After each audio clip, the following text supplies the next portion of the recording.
उत्तर प्रदेश शिक्षक पात्रता परीक्षा वस्तुनिष्ठ सीरीज UPTET।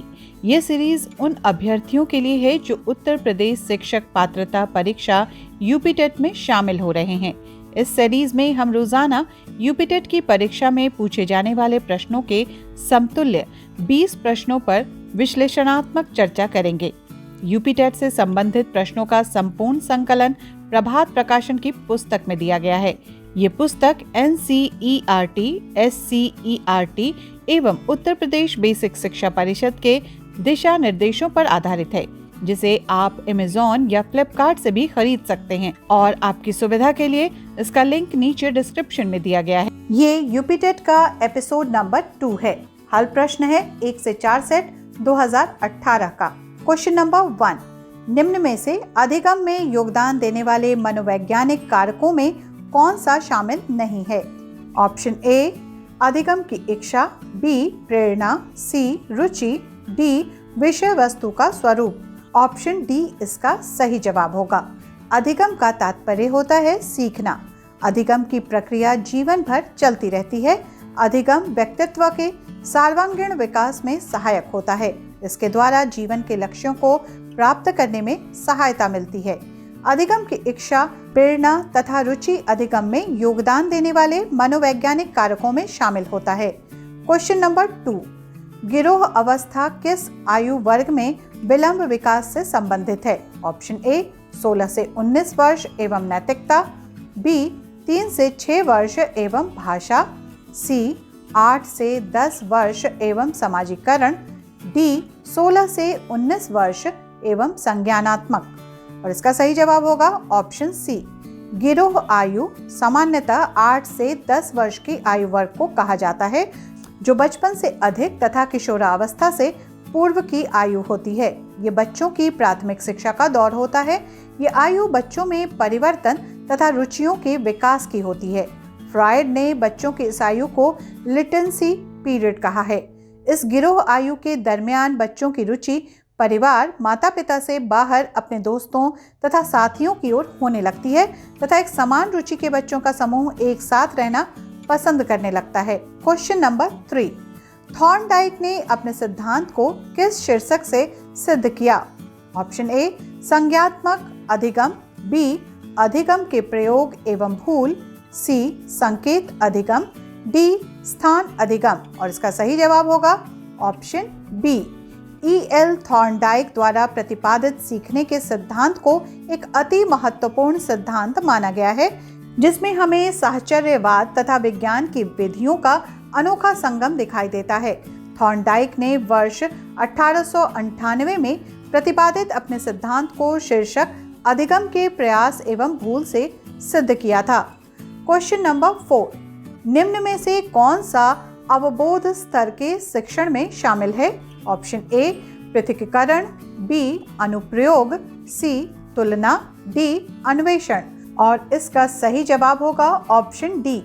अवबोध स्तर के शिक्षण में शिक्षक छात्रों के समक्ष पाठ्यवस्तु को इस प्रकार प्रस्तुत करता है कि छात्रों को अवबोध के लिए अधिक से अधिक अवसर मिले और छात्रों में आवश्यक सूझबूझ उत्पन्न हो। इस प्रकार के शिक्षण में छात्रों की सहभागिता बनी रहती है। ये शिक्षण उद्देश्य केंद्रीय तथा सूझबूझ से युक्त होता है। साथ ही अन्वेषण अवबोध स्तर के शिक्षण में शामिल होता है। क्वेश्चन नंबर 5, प्रागैतिहासिक में किस उपसर्ग का प्रयोग है? ऑप्शन ए प्रा, बी प्राक, सी प्राग, डी प्रागैतिक। और इसका सही जवाब होगा ऑप्शन बी। प्रागैतिहासिक में प्राक उपसर्ग का प्रयोग हुआ है। इसमें मूल शब्द इतिहास तथा एक प्रत्यय है। अतः प्राक जोड़ इतिहास जोड़ एक शब्द के योग से प्रागैतिहासिक शब्द बना है। क्वेश्चन नंबर 6, निम्न में से पुल्लिंग शब्द का चयन कीजिए। ऑप्शन ए पखावज, बी पहिया, सी लिखावट, डी मंझधार। और इसका सही जवाब होगा ऑप्शन बी। दिए गए विकल्पों में विकल्प बी पहिया पुल्लिंग शब्द है, जबकि पखावज, लिखावट तथा मंझधार स्त्रीलिंग शब्द है। अब आते हैं क्वेश्चन नंबर 7 पर। निम्न में संयुक्त व्यंजन कौन सा नहीं है? ऑप्शन ए त्र, बी य, सी छ, डी ज्ञ। और इसका सही जवाब होगा ऑप्शन बी। दिए गए विकल्पों में त्र, छ, ज्ञ संयुक्त व्यंजन है, जबकि य अंतस्थ व्यंजन है, अतः यह संयुक्त व्यंजन नहीं है।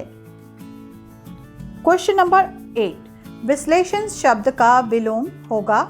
ऑप्शन ए व्याख्या, बी विवेचन, सी संश्लेषण, डी विभाजित। और इसका सही जवाब होगा ऑप्शन सी, विश्लेषण शब्द का विलोम संश्लेषण होगा। और अब आते हैं क्वेश्चन नंबर 9 पर। Choose the correct sentence. A please describe of the story, option be please describe about the story, C please describe the story, D please describe to the story. और इसका सही जवाब होगा option C. In this sentence no preposition is required, simply से please describe the story. Question number 10. The antonymy of innocent is A. active, B. clever, C. ignorant, D. guilty.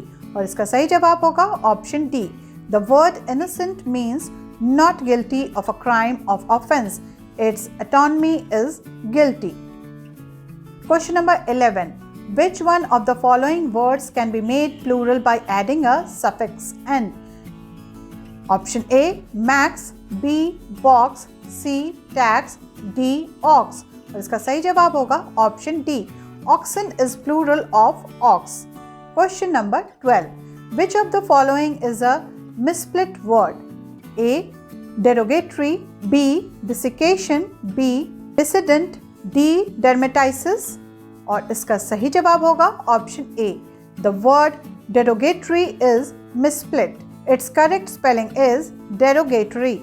Other words are correctly spelled. Question number 13. हम एक त्रिभुज की रचना नहीं कर सकते यदि हमें दिया गया है ऑप्शन ए केवल 3 कोण, बी 2 कोण और 1 भुजा, सी केवल 3 भुजाएं, डी 2 भुजा और उनके मध्य कोण। और इसका सही जवाब होगा ऑप्शन ए। हम एक त्रिभुज की रचना नहीं कर सकते हैं यदि हमें केवल 3 कोण दिए गए हों। Question number 14. 80 मीटर व्यास वाले एक वृत्ताकार पार्क के अंदर अधिकतम क्षेत्रफल का एक वर्गाकार खेल का मैदान बना है। खेल के मैदान का क्षेत्रफल है option A 3200 metre, B 6400 metre, C 1600 metre, D 12800 metre. और इसका सही जवाब होगा ऑप्शन ए। हम जानते हैं कि किसी भी वृत्त के अंदर अधिकतम क्षेत्रफल वाले वर्ग का विकर्ण वृत्त के व्यास में बराबर होता है। वर्ग का विकर्ण बराबर वृत्त का व्यास बराबर 80 मीटर, अभिष्ट क्षेत्रफल बराबर वर्ग का क्षेत्रफल। और अब आते हैं क्वेश्चन नंबर 15 पर। 240 अंकों की एक परीक्षा में किसी परीक्षार्थी ने 52 अंक अर्जित किए। पाई आलेख में इसका संगत कोण है ए 63 डिग्री, बी 75 डिग्री, सी 78 डिग्री, ऑप्शन डी 73 डिग्री। और इसका सही जवाब होगा ऑप्शन सी। माना पाई आलेख में 52 अंकों का संगत कोण x है तब।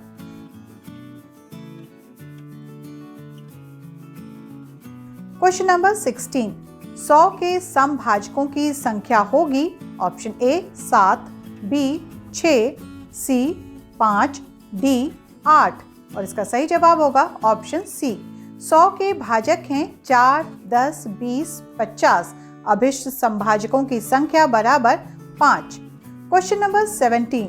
कौन सी ग्रीन हाउस गैस वातावरण में सबसे अधिक मात्रा में उपस्थित रहती है? Option A carbon dioxide, B propane, C ethane, D methane. और इसका सही जवाब है ऑप्शन ए। ग्रीन हाउस गैसों में कार्बन डाइऑक्साइड, हैलोजेनिक गैसें, क्लोरोफ्लोरोकार्बन, जलवाष्प, मीथेन तथा नाइट्रेट्स ऑक्साइड आदि शामिल हैं। जीवाश्म ईंधनों के उपयोग के कारण कार्बन डाइऑक्साइड गैस की सांद्रता वायुमंडल में सबसे अधिक है। वर्तमान में वायुमंडल में कार्बन डाइऑक्साइड की मात्रा लगभग 0.04% जो कि समस्त ग्रीन हाउस गैसों में सर्वाधिक है। Question number 18. Red data book किससे संबंधित है? ऑप्शन ए विलुप्ति के करीब जीव, बी नदियों में प्रदूषण, सी घटता भूगर्भ जल स्तर, डी वायु प्रदूषण। और इसका सही जवाब होगा ऑप्शन ए। IUCN द्वारा विलुप्त, संकटापन्न, सुमेध, दुर्लभ और अपर्याप्त ज्ञात जीवों के लिए एक संयुक्त कार्यक्रम चलाता है। IUCN वर्ष 1988 से विलुप्त प्राय जीवों की सूची संबंधी एक रेड डेटा बुक प्रकाशित करता है। IUCN एक वैश्विक संरक्षण संघ है जिसका मुख्यालय ग्लैंड, स्विट्जरलैंड में अवस्थित है। Question number 19, wild life institute of India WII कहाँ स्थित है?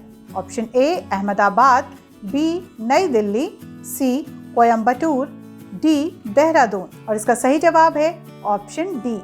भारतीय वन्य जीव संस्थान WII की स्थापना वर्ष 1982 में की गई थी। ये एक अंतर्राष्ट्रीय ख्याति प्राप्त संस्थान है।